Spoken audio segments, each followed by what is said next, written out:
she was talking about, she knew what to say to me right before I walked up into that hotel room. And, you know, and I think Legacy, amazing. Clap it up for Legacy. She really sang for me. And that was crazy. Like, she just showed up to sing, you know, and like so that was real. You know, I was gonna get a real, you know, I'm an actor that it takes time for me to break down into a character, but when we got on this project, I was like, all right, focused on Martin, but then I realized, you know, the relationship Mahalia had with Martin is the relationship. She did everything for the movement and to support her brother, and it was my job for Legacy on her first big movie to be there to support her, and it was kind of like, it's kind of weird how it inverted that way, but you know, without the help of everyone showing up for real, everybody bought into the process, everybody really went in, supported each other. I mean, we could tell you stories. We got shut down a few times. I mean, we were doing this in the middle of COVID, and I want to speak to Denise's strength before I, you know, pass the mic. This woman was in a wheelchair every day on that set during COVID, sick, fighting. And I didn't know how much she was fighting because she just pushes through.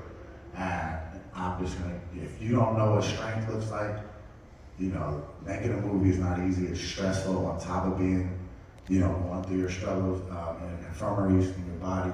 So I'm just grateful for God allowing me to have this opportunity, allowing me to work with Denise before that legend left this planet, and touching my life in such an amazing way. And we're gonna get her them trophies.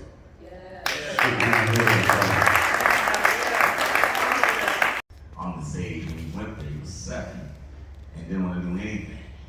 And he told me this week, he said it was Miss Denise who pulled him out of the corner and made him get up there. And now the young man is doing music, he's an actor, he's just brilliant, and it's because of what Denise poured into him. A lot of the conversations Denise and I would have were personal conversations about whatever was going on, and she would always, you know, tease me about this thing and that thing. And she was a force of nature. She was, as everyone said, no pretense. You know, if something went down, she heard about something that I did or said, she's on the phone telling me, man, what is wrong with you? Are you crazy? I mean, that's the kind of conversation Denise and I would have. I love Denise Dowse. I love Denise Dowse. For what she poured into my spirit, she poured into my kids, and all the hundreds of kids she poured into Amazing Grace Conservatory. Just brilliant. If you ever got to see any of the plays she did there, I'm telling you, it's like all these little adults running around doing professional. It wasn't kids' plays. It was kids doing theater. Yeah. And it was just, I said, how did she do that with those kids? And speaking to the point of Remember Me, and this is God's serendipity, because she was an amazing acting coach, and yet I never really got the chance to work with her in that way. I never got the chance to really be directed by her. And as fate would have it, this beautiful queen right here involves my wife and I. And at first we were consulting and just doing what we do, and Eric is so lovely, the most generous person I know in the entire universe. Right. So I'm thinking, okay, we're consulting, Denise is on board, I'm excited about that. And then she says one day, she says, you know, I think that you and your wife should play Charity and John. I'm like, I bet that's fit. People are young. You know? So, but that's great. That's great. We're gonna do this. I get on the set, and I get to be directed by my friend Denise Dowse. And as Kalunda said, that's all my wife alluded, just the right thing to say at the right time, and just a consummate professional and actor's director. There's no better place to be on a set where you can bang your life and to have a director who can get you at that place when she needs that without her, do this way. Right. You know, she just knows what to say. It's like, you get it. So, that's why I love Denise and Tracie. love you. We're here for you. We have some very wonderful people, and limos are outside waiting, so we're gonna have to wrap. But if we could just have 5 more minutes of your time, is that okay? Yes. Okay, because the music alone looks like another character. Yeah, can I go into this Yes, a little bit about please. this amazing? I just want to go through some of these people before they came today, if you don't mind. Just music supervisor, all the amazing music that you heard tonight was produced by this amazing force, music supervisor Paul Wright and composer Maestro Lightford. And I can tell you, any songs that were obviously Amazing Grace, you didn't write that, that were public domain. I wrote Welcome Home, but any other song that wasn't public domain, no, it really wasn't. I'm just saying, my next comment was, they wrote all of the songs that weren't public domain.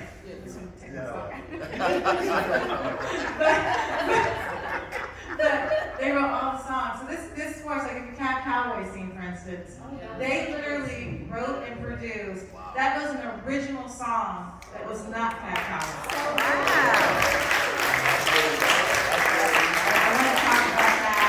I want to talk about that. I want to get to Shalia for a second. Can you talk about the process of songwriting and producing really quickly? Wow. Talk about the process of songwriting and producing.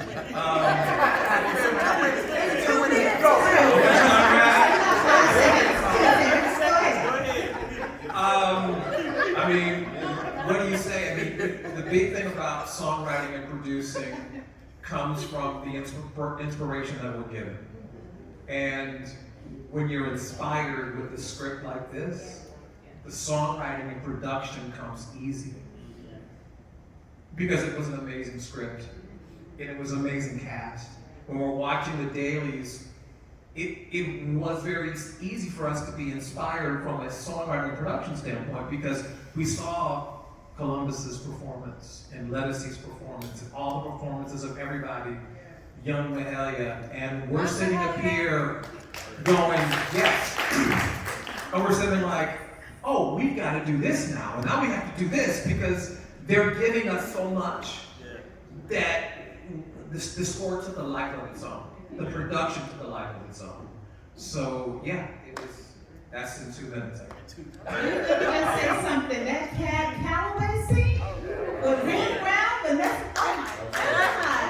all the energy, the music. Girl, I gotta get on you with that. Get on me. Look, they ask us all the time, like, what's your favorite scene? Yes. And I have to what's our favorite scene? You know, it's just like, I have to tell you, Ericka, thank you so much for putting that in the movie. For me personally, like, my life was changed. When my 8th grade band director took me into where he was trying to put me to go to high school, and for the first time ever in my life, I saw a big band. It literally changed my life. I had never experienced anything like that, and from that day, I've been trying to get there, get back to that feeling. And you found your And way then back home. Cab Calloway City. That's my deal. I don't need to tell anything about the process, but that was, thank you, Ericka.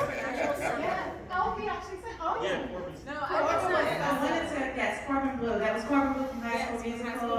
That was played Cab Calloway. I want to just make sure I touch on a few people. Obviously, I just talked to amazing Latanya Gillard, who played the mom, Charity, and she's an consulting producer. Mark Gillard, who is a consulting producer and a phenomenal father. Mahalia Jackson, I'll give the mic to him. But I want to talk about this young lady, and then of course Columbus.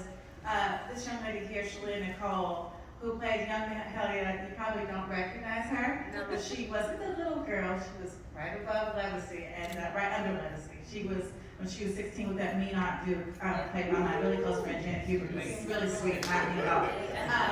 But Shalia is amazing, and just real quick, you can just tell them kind of like your experience about playing.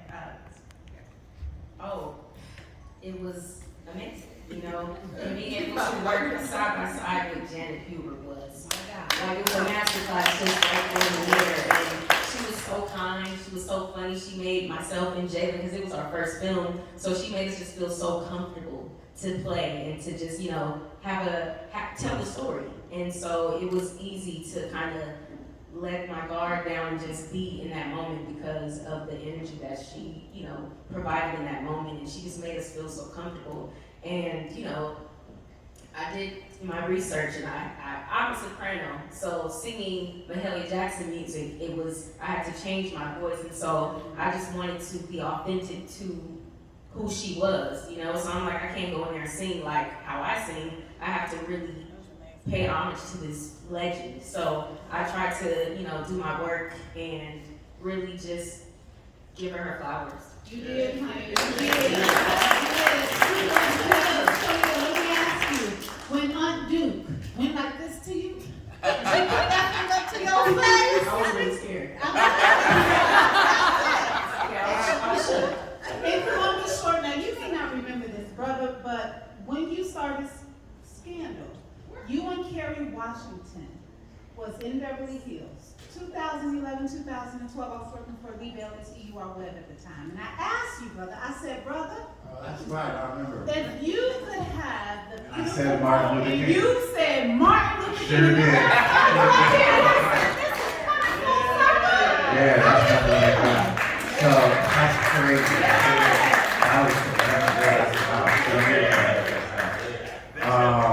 One is, you know, if I can speak to anybody in here that might not understand the power of manifestation. You know, it's more about it's different than prayer. When we pray, we're asking for something, right? A lot of people, we pray, we ask. We ask God, do this, do that, but we really don't sit back and listen to what He wants us to do.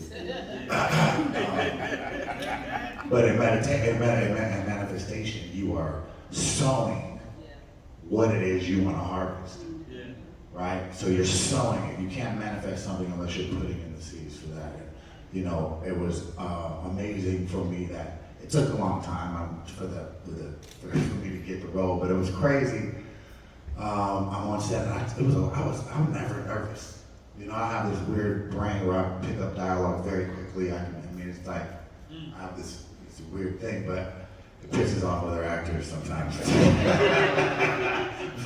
but I love to be challenged. I haven't been challenged as an actor in so long, and so, you know, since Cadillac Records, when I played Little Walter, so I had to really go in. But I wanted to go in responsibly with Martin because he's such a polarizing figure. He's the king. He's the black folk king, period. The king of black people. So period. You know what I'm saying? So you're like, dang, you playing the king of black people? don't you mess it up, man. Well, no, don't you, because you can't even come. You can't come to the barbecue. You got this. So I had a lot of pressure. I was sweating. And then Ericka gonna come to set one day, and she knocks on my trailer door. She has 3 pages in her hand. I said, what are those pages? All me talking. A monologue. She said, okay, so we're gonna, hey brother, we're gonna shoot in 15 minutes. Here's the scene. It's all me talking. So she was like, no, I believe. I was like, you know what? I could truncate this. I could take out a few in my brain. When we get to the point, we can knock that bomb. I can do that. She was like, no, brother, I know you can do it, brother. So she put me on the block, but it was the challenge that I needed. And, you know, I had to go on my trailer and really be like, all right, boy, back to school right now. Back to training. She pushed me, so I'm grateful for the opportunity, but I'm also grateful for I'll leave with this. When we were in Essence Fest doing a panel, we got some amazing questions. And one lady asked, so what's next? And I was thinking she was asking us, when's the movie coming out? But nah, she was like, what's next? What are we doing?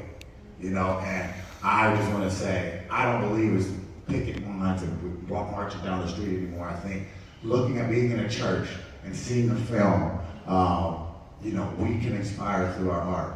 We can inspire through our music. We can, you know, she said she was a history buff. Through the annals of time, probably, you know, movies, film, you know, propaganda, but for other people's agenda. Well, now let's propagate ours. Say that again, Tanya, Carlos, real quick. Yes, and then after them, we're gonna have audience, questions, so have them prepared, maybe 3, we'll take 3, okay? I'm sorry. Last talk about playing your role in the film as an actress, as part, and a consultant producer. Ooh, boy. As consulting producers, we were there from the beginning. We were there to just support Ericka. Columbus, I still got your audition tape, man. Black man. Helping with casting and bringing in our friends and just, I mean, it was like, Carl and I used to just pinch ourselves and go like, we actually helping on this film?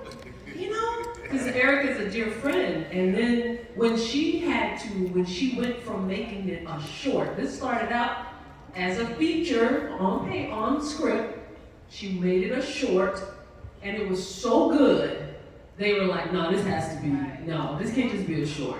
So when she extended it, she's like, I'm gonna put in Charity, I want you to play Charity. I'm like, you what? You want me to play Charity? Okay, I know you can do it. You can do it. You need your mother. You're a loving mother. And you're this. Okay. It's hard to say no to her. It's hard to say no to Ericka. It is very hard. And so I did it. This was a day when Denise was not feeling well. And so she directed me in that scene with Charity's mother dancing and all that. She pulled that out of me, and she is amazing as a director too. But I'm glad she stepped in to do it because she didn't want anybody to take credit for Denise. Nobody. So that's why she stepped in. I mean, this woman is a freaking earth angel. That's all I can say. She is an earth angel. And if you ever get a chance to hear her name anywhere, you better flock to go see what she's doing. And her name is Ericka Nicole Malone. I love it. I love all this energy. It seems like y'all genuinely like and love each other. This is beautiful. Okay, all right, now audience, you are also family. You're invited to the barbecue. Okay? So we have questions that I know, well, we have answers for you if you have questions. So we have a question right here. Who else? Because I'm only going to get 3 right here. And then one last question. Okay, y'all still thinking? Y'all being shy? Not a problem. All right, brother, let's talk. I like that. Okay. First of all, see, I don't have a question, I have a statement. 2 of the actors right there, I know Tanya and Carl. And Columbus, you and I hung out over at our friend Cheryl Cobb's house with you, Shantae Moore, and all of us in the backyard many years ago. But to this cast here, I didn't know where I was going emotionally. I didn't know whether to cry, whether to be angry, because each scene played its own part. And it kind of reminded me of musical scores that were back in the day that actually led your emotions. You 2 brothers right there, I don't know if I should get your autograph now or I should wait. Because you guys are the future. Phenomenal film. I know this is going to win a ton of awards, and it has already won a ton of awards. Yeah. And I'm so glad that you had a chance to see the reverence and the respect that this audience has given your sister. Standing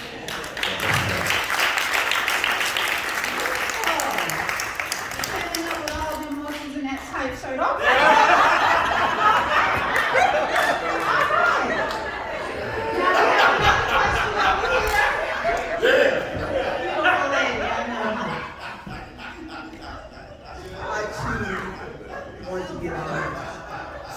To Ms. Dowse. And to the memory of Mahalia and what you all done is just amazing. As I sat here, I'm the director of a school, and I was reminded of our children, not just the black ones, but the white ones and all of them, who need to see from which we have come, the greatness that we hailed from. And so my question to you all, and Mr. Short, I heard you. You all have to tell the story. But my question is, how will you all take it from being the story from the screen? You don't have to march, but have you all really thought about how to really reach the masses of our children, to go into that educational system and sit down with them and make them hear the voice of our ancestors? And I just want to know how you're going to do it. I'm going to answer that. Because I have a dream. I was blessed with an exceptional high-level arts training, and it changed my life. I was gangbang. I could have been out there gangbanging, drug dealing. You know what I mean? I was growing up in the inner city, but when I went to Orange County High School of Arts, my first oracle, which Denise is one of my oracles, was Stevie Meredith, and she became my godmother, and she sewed into me, and it changed the direction of my trajectory of my life completely. I was gonna be dead or in prison for sure. So, I've been going, I want to open up an arts program where I'm teaching these young men and women. We got talent. Growing up in church, I was playing the drums, I was playing the keys. I just think that I wasn't trained. You know what I mean? I couldn't read music. I couldn't, you know what I mean? I didn't know how to properly do choreography. I didn't know how to work Pro Tools or Logic, programs. I didn't know how to properly write a script. I didn't know how to properly break. But training, preparation meets your destination, and it gives you some hope.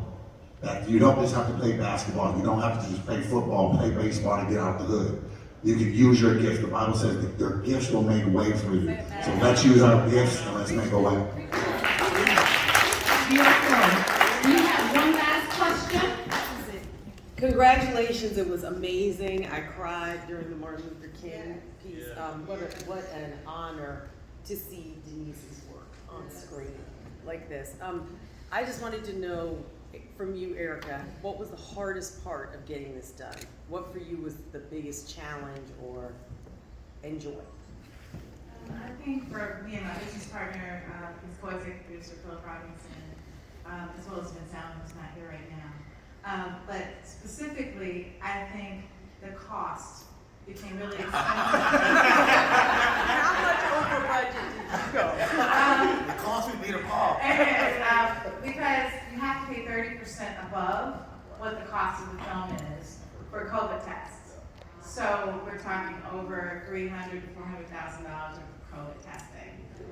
And we're an independent film, not Sony, so that was the hardest part of it, is just having to pay for things over and over again because we had to start over. Every time you have to start over, it's very, very expensive. So it was very expensive to make.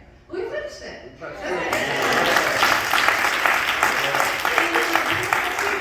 As we close the inaugural first year of Black August Film Festival, we want to put our hands together, make some noise for our cast and crew. Wonderful job. Ericka, do you have any closing remarks before we leave? Thank you so much. We love you, and please continue to support us at Rember Me, Mahalia Jackson Story on Instagram. Thank you. Are there any hashtags that we should use? Hashtag Rember Me, Mahalia Jackson Story.